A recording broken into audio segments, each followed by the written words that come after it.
জলাবদ্ধতা থেকে রেহাই পেতে একসময় স্বপ্নের জাল বুনেছিলেন পাইকগাছার বাঁকাচরের ১০ সহস্রাধিক মানুষ। দাবি ছিল কপোতাক্ষ নদ খননের।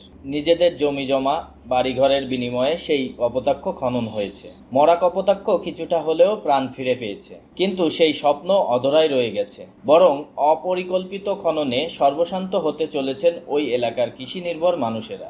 ভুক্তভোগীদের অভিযোগ, কপোতাক্ষের পাশে থাকা বিল, চরের খালগুলো খনন ও নদের সঙ্গে সংযোগ না করায় স্থায়ী জলাবদ্ধতার সৃষ্টি হচ্ছে। বিল ও চরের পানি অপসারণে কোনো ব্যবস্থা না থাকায় অসময়ে বৃষ্টিতে প্রায় ৭০০ বিঘা জমির ফসল নষ্ট হয়েছে, ভেসে গেছে মাছ। চলতি বড় মৌসুমে ধান চাষেও অনিশ্চয়তা দেখা দিয়েছে। অবশ্য দ্রুত কপোতাক্ষের সঙ্গে খালগুলো খনন ও সংযোগ স্থাপনের প্রতিশ্রুতি দিয়েছে বাংলাদেশ পানি উন্নয়ন বোর্ড। আমাদের ক্ষতি হয়েছে এই বলে বুড়ি দিয়ে তরি তরকারি বেশিরভাগে ক্ষতি হয়েছে, মাছ শাক চলে গেছে। আর বেশি উপকার পাতে আমরা পানি সরানোর জন্য পানি সরাইতে হবে, আমরা পানি কোনো তুলবার কোনো ব্যবস্থা করবো না, শুধু সরাইয়ে যাবো। দাবি আমাদের জন্য পানি না আরো কোনো আপাতত নেই। এই ৫-৬ বছর পরে এই বন্যা হলে অনেক সমস্যা হয়। আগে এই পানিটা ওই সাইড দিয়ে চলে যেত, বয়ালি নদীতে চলে যেত। এখন বয়ালি নদীতে যাচ্ছে না, এখানে নদী কাটার পরে এখানে সহজ হয়েছে অনেকটা। এখন সমস্যা তো আমরা এই পানিবন্দি অবস্থায় আছি, পানি তো বেরোচ্ছে না। এখানে যদি সুইচ গেট না করা হয় তো ১-১.৫ হাজার বিঘি জমি, এর ভেতরে ১,০০০খানি বিঘি জমি হবে। সম্ভবত এই জমিটা ধান আর এবার করা হবে না, বোরো ধান করা হবে না, সে পরিস্থিতি আর নেই। খুলনার পাইকগাছা উপজেলার কৃষি নির্ভর গ্রাম বাঁকা কপোতাক্ষ তীরের এই এলাকায় ১০,০০০-এর বেশি মানুষের বসবাস। আবারও জলাবদ্ধতায় অসহায় হয়ে পড়েছেন তারা। পানি উন্নয়ন বোর্ড যশোর ২০২০ সালের জুলাই থেকে কপোতাক্ষ নদের জলাবদ্ধতা দূরীকরণ প্রকল্পের মাধ্যমে ৫৩১ কোটি ৭ লাখ টাকায় নদটি খনন করে। তবে খননকালে বাঁকা ও আশপাশের বিলের সঙ্গে নদের সংযোগ স্থাপন করায় এসব এলাকায় স্থায়ী জলাবদ্ধতার সৃষ্টি হচ্ছে। আমাদের মূল সমস্যা হলো পানিবদ্ধতা। এই যে পানি আমাদের বৃষ্টিকালে জমাটই আমাদের সবজি এবং ফসলি ঘের, আমাদের মাছের চাষ, আমরা মূলত বৃষ্টিকালে মাছের চাষ করি এবং বেড়ি দিয়ে সবজি তৈরি করি। এই সবজি আমাদের এই পানিবদ্ধতার কারণে নষ্ট হয়ে গেছে।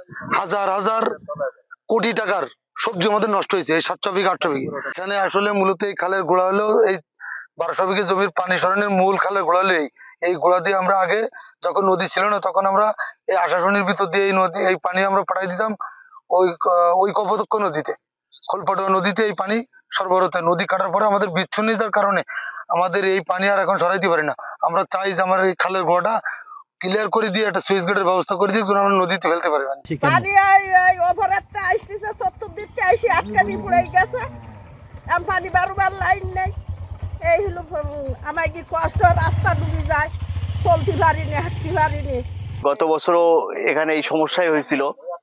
তা আমরা অ্যাওসেটের পক্ষ থেকে আমরা আর কি এখানকার জনগণের সাথে কথা বলি এবং তাদের সাথে আমরা ইন্টারাকশন করি যে আসলে কিভাবে কি করা যায়। তা আসলে আমরা ঘুরে ঘুরে দেখলাম যে মূলত এই বিলের যে পানি যেখান থেকে সরে সেই জায়গাটা এই যখন নদী খনন করে গেছে তখন এটা বিবেচনায় রাখেনি এই বিলটার কথা, যে এই বিলটা একসময় যদি জলাবদ্ধ হয়ে যায় তখন পানিটা কোন জায়গা দিয়ে সরবে। যে এইটা যদি বিবেচনায় রাখতো তাহলে আজকে এই পরিস্থিতি আমাদের দেখতে হতো না। হাজারের ঊর্ধ্বে পরিবার আর কি নির্ভর করে থাকে এই বিলের উপরে।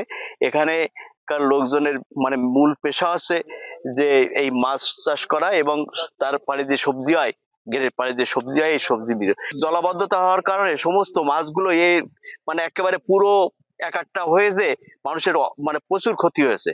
মানে যে ক্ষতিটা এটা প্রতি বছর হচ্ছে, আজ ২ বছর ধরে এই ক্ষতি হচ্ছে।